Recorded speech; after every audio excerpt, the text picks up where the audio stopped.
सभी को नमस्कार।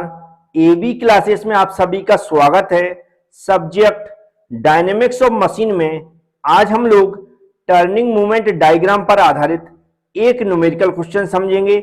सिंपल न्यूमेरिकल क्वेश्चन है, पहले भी कई एग्जामों में पूछा जा चुका है। यदि आप समझना चाहते हैं तो वीडियो पूरा देखें, जो मैं समझाता हूं उसको ध्यान से सुने। चलते हैं, स्टार्ट करते हैं। सबसे पहले हम लोग क्वेश्चन पढ़ेंगे और उसको समझेंगे। क्वेश्चन में लिखा है the turning movement diagram for a petrol engine is draw to a vertical scale of 1 mm 500 newton metre. मतलब जो वर्टिकल स्केल है उसकी यहां पर डायमेंशन दी गई 1 mm इक्वल कितनी दी गई है 500 न्यूटन मीटर। तो इसको हमें याद रखना है। फिर लिखा आ horizontal scale of 1 mm equal दिया गया है 3 डिग्री। तो इसको भी हमें याद रखना, कौन सी वर्टिकल स्केल और हॉरिजॉन्टल स्केल, इन दोनों को हमें याद रखना है। आगे लिखा the turning movement diagram repeats itself after every half revolution of the crankshaft. The area above and below the mean torque line are 260 -580 80 -380 870 and -250 mm square. The rotating parts have a mass of 55 kg and radius of gyration of 2.5 meter. If the engine speed is 1600 rpm, determine the coefficient of fluctuation of speed. Question में जो data दिया गया है उसमें सबसे पहले vertical scale दी गई, यहां पर आप देख सकते हैं। फिर हमारी हॉरिजॉन्टल स्केल दी गई है। फिर यहां पर आप देखेंगे जो हमारे टर्निंग मूवमेंट टॉर्क दिए गए हैं, जो हमारी लाइन होगी इसमें उसके ऊपर और नीचे वह यहां पर कुछ दिए गए हैं। इन सभी को हमें याद रखना है, इनसे हमें डायग्राम ड्रॉ करने में मदद मिलेगी। इसके अलावा मास दिया गया है और हमारा रेडियस ऑफ जाइरेशन दी गई और इंजन की स्पीड दी गई है। अब इन सबको मैं नोट कर लेता हूं। सबसे पहले तो जैसा स्टार्टिंग से दिया वैसे ही हमें नोट करें।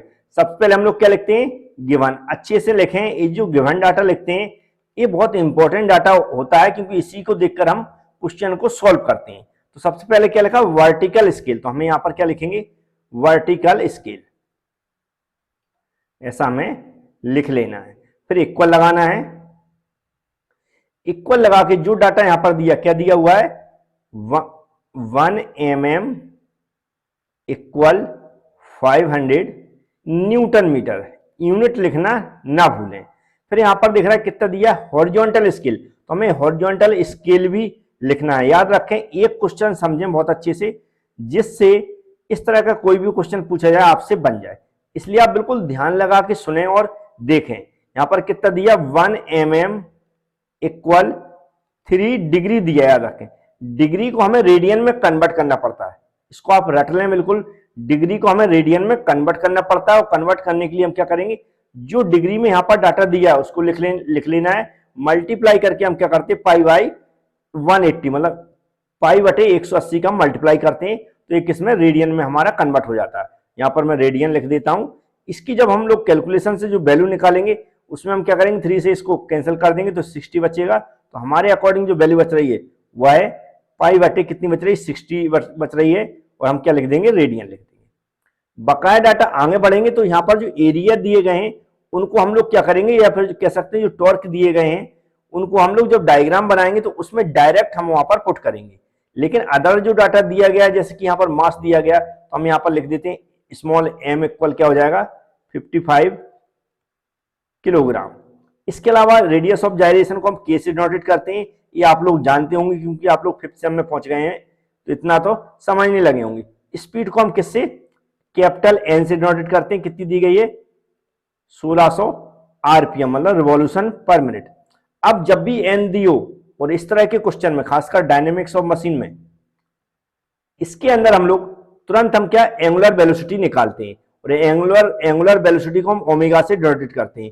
इसका फॉर्मूला होता है 2 पाई n/60। तो इसमें तुरंत हम लोग क्या करेंगे, 2 की जगह 2 रहने देंगे, पाई की जगह पाई, और n की जगह कितना रख देंगे हम 1600। इसको रख देंगे, बटे में क्या 60 है तो 60 कर देंगे। अब इसको हम कैलकुलेटर से कैलकुलेट करेंगे तो मेरे अकॉर्डिंग जो इसकी वैल्यू आ रही है वह आ रही है 167.6, इसकी यूनिट क्या होती है, रेडियन पर सेकेंड। तो इतना डाटा जो दिया है उसमें जो कैलकुलेशन करनी थी वह भी मैंने कैलकुलेट कर दिया है, और जिस डाटा को जैसा का तैसा रखना था वह भी मैंने रख दिया है। अब आगे सबसे पहले याद रखना हमें क्या करना है, डायग्राम को ड्रॉ करना है। और डायग्राम को ड्रॉ करने से पहले हमें करना क्या है, इसका एरिया निकाल सकते हैं। नहीं तो सबसे पहले आप लोग क्या करेंगे, डायग्राम को ड्रॉ कर लें। सबसे ध्यान से समझेंगे, डायग्राम ड्रॉ करने के लिए सबसे पहले हमें क्या है, एक वर्टिकल लाइन खींचना है। कौन सी, वर्टिकल, बिल्कुल याद रखना है। यहां पर अपने अंदाज से खींच लें, कोई मेजरमेंट नहीं करना है, ठीक है। ना ही कोई हम प्रैक्टिकल में इंजन को बना रहे हैं या उसका टर्निंग मोमेंट डायग्राम निकाल रहे हैं। यहां पर अपने अंदाज से बना दें कि हमारा डायग्राम बन जाए। ये क्या है, हमारी कौन सी लाइन होती है, टर्निंग मूवमेंट की। तो हम यहाँ पर क्या लिख दें, शॉर्ट में लिख देता हूं टर्निंग मूवमेंट, है ना। याद रखें, टीएम मतलब T means turning, M means movement. आप टर्निंग मूवमेंट पूरा लिख कर आए। इसमें हमें क्या करना है, टर्निंग मूवमेंट की डायरेक्शन, यहाँ पर लिखा वर्टिकल स्केल। कौन सी दी गई, वर्टिकल स्केल। कितना है, न्यूटन मीटर। ये क्या होता है, टॉर्क की यूनिट होती है। तो यहाँ पर ये जो डाटा दिया बने में, ये समझ लो, ये वर्टिकल लाइन हम लोगों ने इतनी खींच के रखी है। उम्मीद है आप ये समझ गए होंगे। अब हमें कौन सी खींचना, हॉरिजॉन्टल लाइन। कौन सी खींचना, हॉरिजॉन्टल लाइन। हॉरिजॉन्टल लाइन किसको शो करा रही है, यहां पर मैं बता देता हूं पहले सब कुछ। यहां पर देखेंगे हॉरिजॉन्टल लाइन लिखा हुआ, ये लिखा ना हॉरिजॉन्टल लाइन। ये जो हॉरिजॉन्टल लाइन है शो कराती हुआ किसको कराती है, क्रैंक एंगल को। किसको, क्रैंक एंगल। तो हम यहां पर लिख देते हैं क्रैंक एंगल। यहां पर देख रहा है किसमें दिया गया, रेडियन में दिया गया। कहां पर, यहां पर देख रहा है, डिग्री में दिया था। क्या, किसके, क्रैंक के एंगल को शो कराती। तो ये कौन सी हॉरिजॉन्टल पे कौन सी क्या हो गया, क्रैंक एंगल हो गया। अब इतना आप समझ गए होंगे, हमने दो लाइनें खींच ली। मीन रेडियस फिर क्या होता है, इसका मीन टॉर्क को ड्रॉ करना है। तो हम क्या करेंगे, बीच में अंदाज से हमने एक लाइन खींच ली, सीधी हॉरिजॉन्टल लाइन खींचेंगे नीचे की लाइन के पैरेलल, बिल्कुल राइट, ऐसे खींच ली। इतना भी आप समझ गए होंगे। क्या किया मैंने, नॉर्मली आपको एक वर्टिकल लाइन खींचना है, वहां पर क्या लिखना, हमें टर्निंग मूवमेंट लिखना है। फिर हमें हॉरिजॉन्टल लाइन खींचना है, जो जॉइंट है वहां से, उस पर हमें क्या लिखना है, क्रैंक एंगल। अगर कोई पूछता है, हमें समझ में आता है, तो हम क्या लिखेंगे, वर्टिकल में हम क्या कर रहे हैं, जो ये वैल्यू दी गई बने एम स्क्वायर, इसको शो करा रहे हैं। और हॉरिजॉन्टल लाइन में हम जो हमारा बने एम इक्वल 3 डिग्री एंगल दिया गया है, जो मैंने इसको किसमें, रेडियन में कन्वर्ट किया, इसको शो करा रहे हैं। ऐसा हम बोल सकते हैं। उम्मीद है समझ में आ गया होगा। यहाँ पर जो वैल्यू है इसको मैं इधर लिख देता हूँ, नहीं तो यहाँ पर कंफ्यूज हो रहा है। इसको मैं काट के, ये कितनी है, π/60 रेडियन। उम्मीद है इसको भी आप समझ गए होंगे, क्योंकि यहाँ पर ऐसा लग रहा था कि इसके बगल में लिखा हुआ है। तो इतना आप समझ गए होंगे। अब हमें क्या करना है, जो डाटा दिया है इस पर ध्यान दें आप।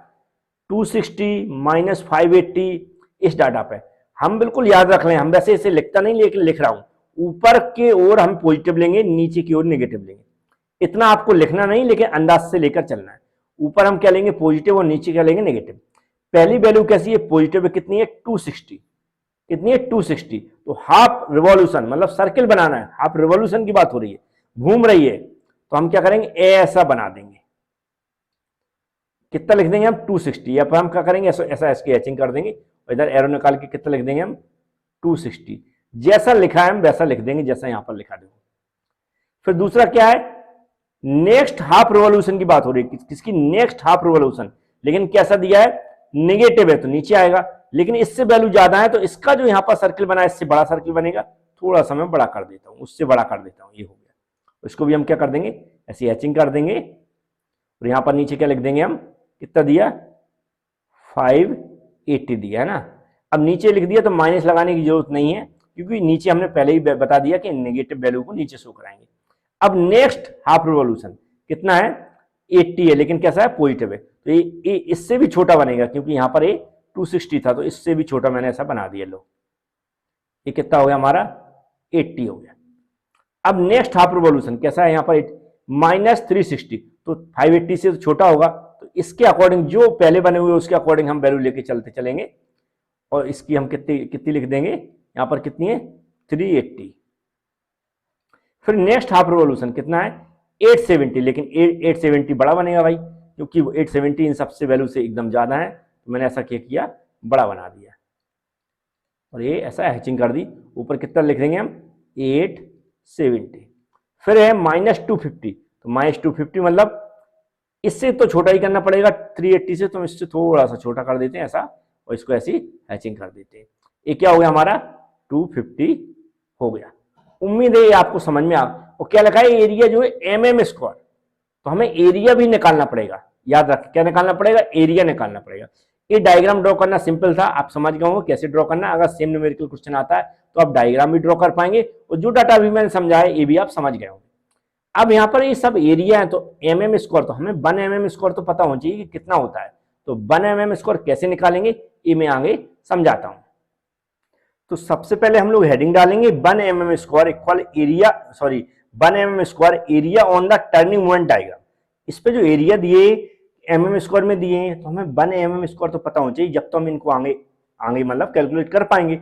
तो इसके लिए हमने क्या किया, यहाँ पर हम देख रहे हैं वैल्यू दिए 1 mm इक्वल कितने दिए 500 न्यूटन मीटर, और 1 mm इक्वल दिया है 3 डिग्री मतलब 5/60 रेडियन। अगर दोनों को इन दोनों को मल्टीप्लाई करेंगे तो कितना हो जाएगा 1 mm स्क्वायर हो जाएगा। तो 1 mm स्क्वायर यहाँ पर हो जाएगा 1 mm स्क्वायर, मतलब हमने क्या किया दोनों को मल्टीप्लाई कर दिया। तो यहाँ पर भी दोनों वैल्यू को मल्टीप्लाई कर देंगे, तो ऊपर की वाली कितनी दी गई 500 दी गई, और नीचे वाली कितनी है 5/60 है। इन दोनों को अगर हम मल्टीप्लाई करेंगे 500 का 5 मल्टीप्लाई करेंगे और नीचे 60 है, तो इसको अगर हम क्या करें 10 से 10 कैंसिल कर दें, और अगर हम इसको और कैलकुलेट करें तो यहाँ पर 25 हो जाएगा, और यहाँ पर कितना हो जाएगा 3 हो जाएगा। तो जो हमारी वैल्यू आएगी कितनी आएगी 25 π/3 क्या हो जाएगा न्यूटन मीटर। तो ये हमने क्या निकाल लिया 1 mm स्क्वायर इक्वल निकाल लिया। अब जो हमारा डायग्राम है इसमें हम कुछ एनर्जी कैलकुलेट करते हैं।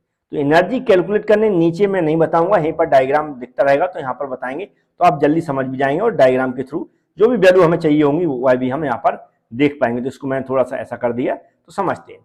सबसे पहले यहाँ पर अब इसकी कुछ नंबरिंग नहीं दी, तो मैंने नंबरिंग दे देता हूँ, क्योंकि नंबरिंग देना भी जरूरी है, तभी हम आगे कैलकुलेट कर पाएंगे। तो यहाँ से नंबरिंग देना स्टार्ट करें, तो यहाँ पर क्या हो गया ए हो गया, फिर दूसरा जो हमारे कंप्लीट होता है तो यहाँ पर क्या हो जाएगा बी हो जाएगा, यहाँ पर क्या हो जाएगा सी हो जाएगा, यहाँ पर क्या हो जाएगा डी हो जाएगा, यहाँ पर क्या हो जाएगा ई हो जाएगा, यहाँ पर क्या हो जाएगा एफ हो जाएगा, और यहाँ पर एफ के बाद क्या आता है जी आता है। ये अब आप समझ गए होंगे, इसको नंबरिंग दे दी। तो हम स्टार्टिंग से चलेंगे 1 बाय 1, इसकी जो भी हम कैलकुलेशन करेंगे एनर्जी के लिए वह कैसे निकालते हैं, ये आपको ध्यान से सुनना है और समझना है। तो सबसे पहले हमें जो टोटल एनर्जी है वह निकालना है, उसके लिए एक हेडिंग डालना पड़ेगी। लिखेंगे let total energy store in flywheel at the beginning of cycle B, मतलब जो साइकिल इसकी स्टार्टिंग में हमने मान लिया जो टोटल एनर्जी स्टोर हो रही है वह क्या है ई है। ई एक लेटर है, न कि यहाँ की नंबरिंग, याद रखें। हमने मान लिया स्टोर एनर्जी कितनी हो रही है ई मान रही है, कुछ मतलब एनर्जी स्टोर हो रही है जिसका नाम दे दिया मैंने ई। तो पॉइंट ए पर हमने क्या मान लिया कि टोटल एनर्जी स्टोर कितनी हो रही है, एनर्जी यहां पर लिखेंगे एनर्जी एट ए इक्वल कितनी मान ली मैंने ई मान ली है। तो आगे अब ई के आधार पर निकालते चलेंगे। ऐसे ही हम क्या करेंगे एनर्जी एट क्या हो जाएगी बी पर हो जाएगी, कितनी ई तो साथ में चलेगी। अब कैसे निकालना देखो, ए पे जो हमने कितनी मानी ई मानी, अब हमें किस पे निकालना है बी पे निकालना है। तो ए से बी पे चलेंगे तो ये जो टोटल जो यहाँ पर एरिया है जो यहाँ पर वैल्यू देगी इसको हमें ऐड करते हुए चलना है।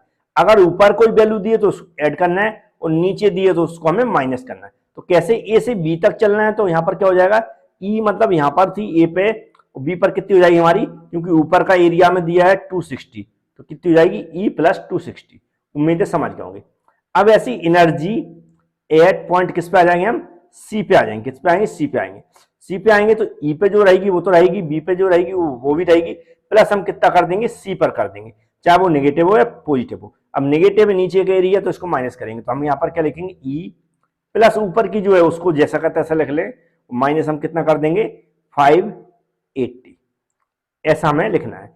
अगर हम इसको कैलकुलेट करेंगे तो मेरे अकॉर्डिंग देखें तो कितना हो जाएगा ई माइनस वाली वैल्यू है तो माइनस वाला साइन आएगा, ई क्योंकि अधिक वैल्यू है। अगर इसको माइनस कर रहे हैं तो जो मैंने कैलकुलेट करके रखा है किस पर सी पर, तो वह आ रही है 320, तो यहाँ पर कितना लिख देंगे हम 320। उम्मीदें समझ गए होंगे।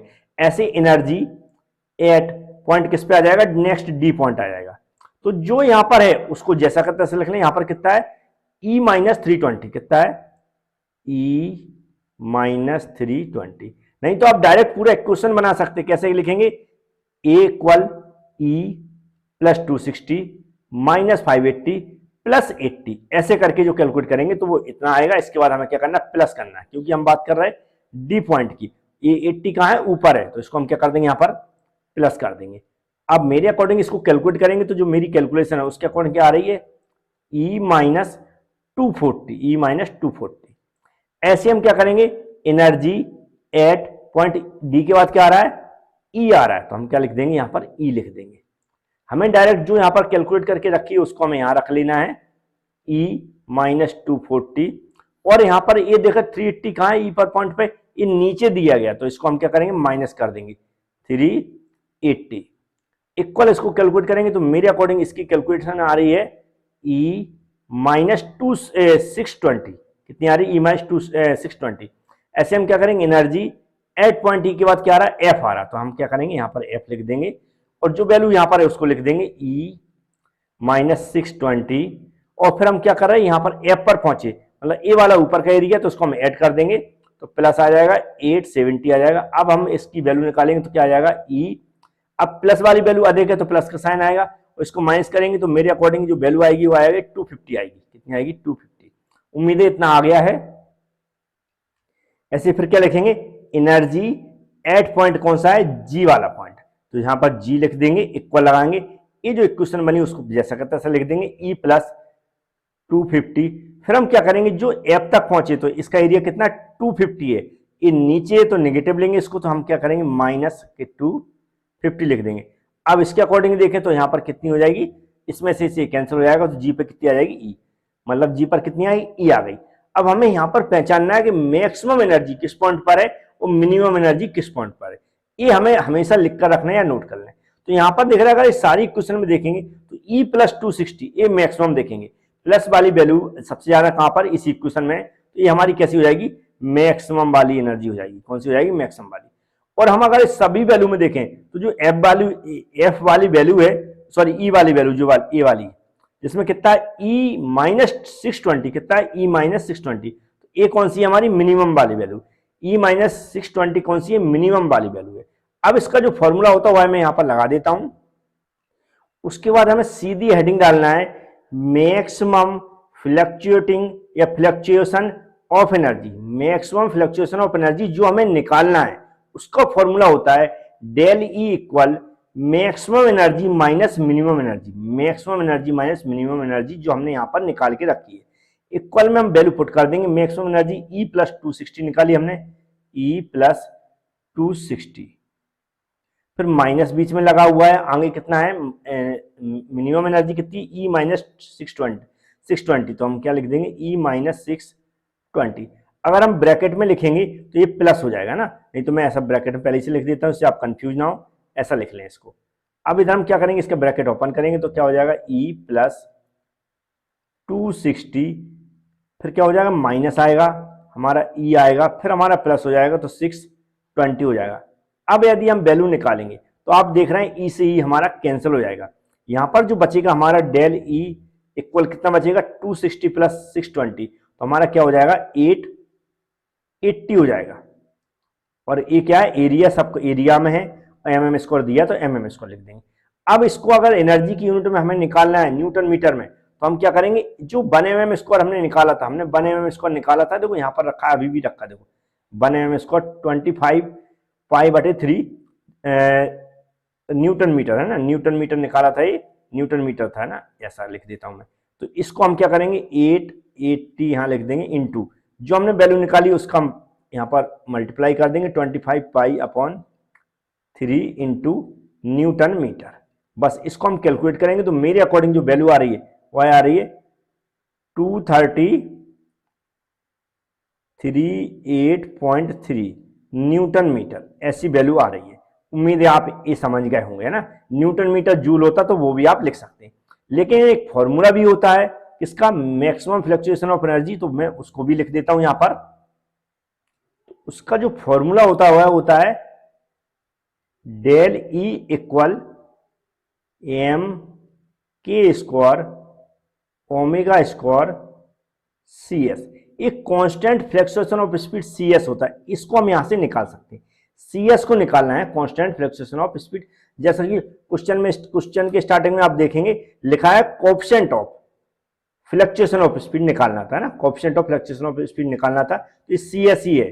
तो अब इसको हम क्या लिखेंगे, डेली हमने यहाँ पर निकाला, इस वैल्यू को हम पुट करेंगे, कितना निकाला 238.3 ए निकाला हुआ इक्वल एम मास दिया क्वेश्चन में, रेडियस ऑफ जाइरेशन दिया, ओमेगा हमने निकाला था, एंगुलर स्पीड आपको याद हो, इन सब की वैल्यू हम यहाँ पर रख देते हैं, कितनी है 55 हो गया, इनटू ब्रैकेट में 2.1 का स्क्वायर हो जाएगा, इनटू जो हमने वैल्यू निकाली है एंगुलर वेलोसिटी की 167.6 निकाली थी, इसका स्क्वायर कर देंगे, इनटू ये coefficient of fluctuation of speed ACS, हमें इसको निकालना है, तो इसको हम इधर लाएंगे, या आप स्टेप बाय स्टेप कैलकुलेट भी कर सकते हैं, नहीं तो मैं यहाँ पर डायरेक्ट रख रहा हूँ, इधर की वैल्यू हम जैसे कि तैसे रख देंगे 238.3 बटे में हम इधर की इस वैल्यू को, इस वैल्यू को और इसको तीनों को कैलकुलेट करेंगे, तो मेरे अकॉर्डिंग जो वैल्यू आ रही है वह आ रही है 6813.171.3। बस हमें क्या करना है, ऊपर वाली वैल्यू में नीचे वाली का डिवाइड करेंगे, तो मेरे अकॉर्डिंग जो वैल्यू आ रही है वो आ रही है 0.0034, ऐसी कुछ वैल्यू आ रही है। अब इसको अगर परसेंटेज में कन्वर्ट करना है तो इसमें मल्टीप्लाई करेंगे 100 का, तो 0.34% आ जाएगी। तो ये इसका आंसर हो जाएगा। सिंपल न्यूमेरिकल था, लेकिन मैंने टाइम लिया है, उसका रीजन है कि एक न्यूमेरिकल यदि समझ में आ गया तो अदर जो न्यूमेरिकल क्वेश्चन मैं सॉल्व करूंगा वो बहुत अच्छी समझ में आ जाएंगे। Thank you friends.